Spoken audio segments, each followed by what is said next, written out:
Take a deep breath and your lungs swell with roughly 25 sextillion molecules, ranging from compounds produced days ago to millions from the past.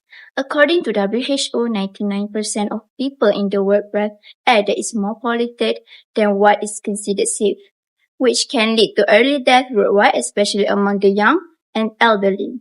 These invisible poisonous particles can be as small as molecules, as they unnoticed past your lung, heart, and brain. Moreover, as your body desperately tries to fight back, these tiny intruders may penetrate defenses, lodging toxic compounds even deeper and sliding straight into your bloodstream. Sabotage your entire body and may cause strokes as blood pressure rises. These particles eventually with clots that can block blood flow to your heart and brain. These products dislodge fatty plaque that has built up from diet, which can lead to new cases of heart attack and lung disease or even cancer. However, only about 12% of medical schools include air pollution in their teaching, and some doctors and nurses have no idea how to check whether air pollution is affecting their patient or how to give advice to those affected. Additionally, in July 2025, Malaysia was blanketed by thick gas that stung people's eyes and blocked the sun. This phenomenon, known as haze, had a severe impact on the economy and society, as outdoor activities were limited and we all share the same air.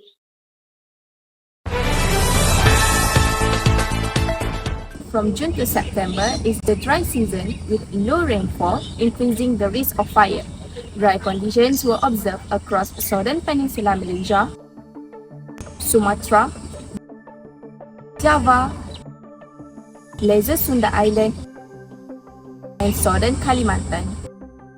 As the month progressed, the haze became visible on the ground. Putrajaya was among the first affected, followed by Selangor, Banting, Johan Setia, Shah Alam, Petaling Jaya, and Cheras.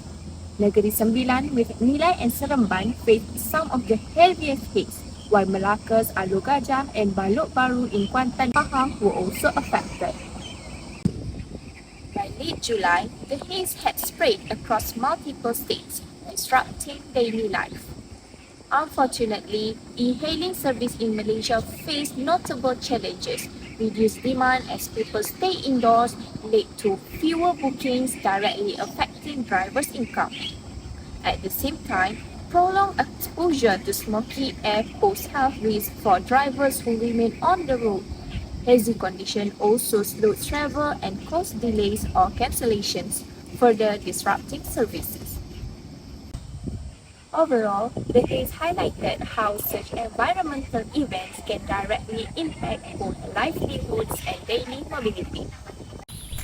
In many parts of Malaysia, the haze is actually look like a thin smoke in the air, but actually the haze is coming from event that happened across the border.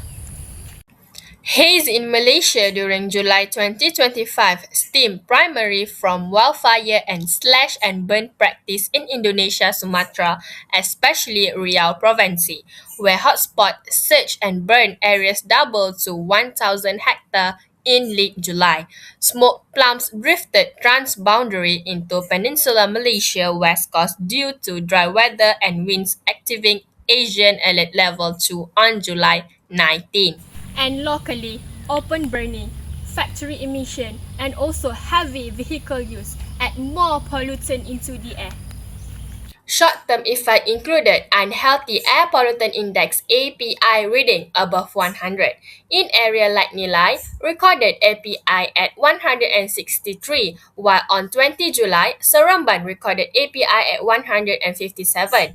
As for Cheras, on 22 to 23 July, the API recorded at 144. These pollutants, PM2.5 and PM10, are small enough to travel to your lung. Short-term effects are clear, such as coughing, irritated eyes, or even asthma flare-up. A According to Bulletin TV9, the haze that occurred in July 2025 caused only mild health effect among the public. Some individuals reported like coughing, throat irritation, and slightly discomfort, especially after outdoor activities. However, the situation remained under control. The public was advised to limit outdoor exposure and wear masks if necessary. Sementara itu, penunggang P-Hailing yang ditemui rata-rata mengeluh nasib sama, mengalami kesukaran menghantar makanan disebabkan penglihatan terhad dan terdedah risiko kesihatan kerana menghidu udara tercemar. The environment absorbs the impact too. Repeated fire, scar the forest, dry out wetland, shrink the habitat and lastly, threaten the biodiversity. During the 2025 Haze pollution, government took several steps to reduce the pollution. Firstly, they carry out intensive monitoring and patrol at high-risk areas such as at landfill, forest and industrial zone. This helped to spot open burning earlier and prevent it from becoming worse. Second, government did enforcement of environmental law. People who involved in the illegal open burning were given fines, warning, and some of them are taken to the court under the Environmental Quality Act. This helped to stop the illegal open burning, which is the main cause of the haze pollution. Third, government did regular air quality monitoring across the country. By checking the air level, government can take fast action and send health warning to the public in case the haze level is increased. In the future, one of the useful techniques can be used to reduce the haze pollution is called cloud seeding. Cloud seeding is a technique where plants will spread special particles into the clouds to make rain. This rain will wash the dirty air and clean the haze away.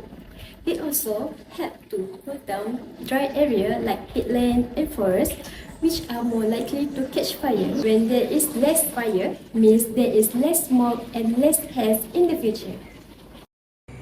As we conclude our coverage of July 2025 haze, one thing is clear. Environmental pollution is no longer a distant issue. It affects our health, our economy and our future. The Jerebu episode showed us how vulnerable Malaysia is to both internal and external source of pollution.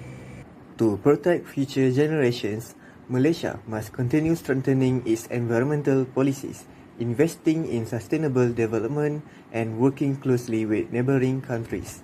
At the same time, individuals also play a role, whether by reducing waste burning, supporting cleaner transport or simply staying informed. The haze may be clear, but the lesson remains.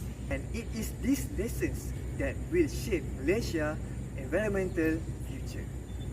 S1145A1 reporting for this air pollution segment. Thank you for joining us, and let's all work together to create a cleaner, healthier Malaysia.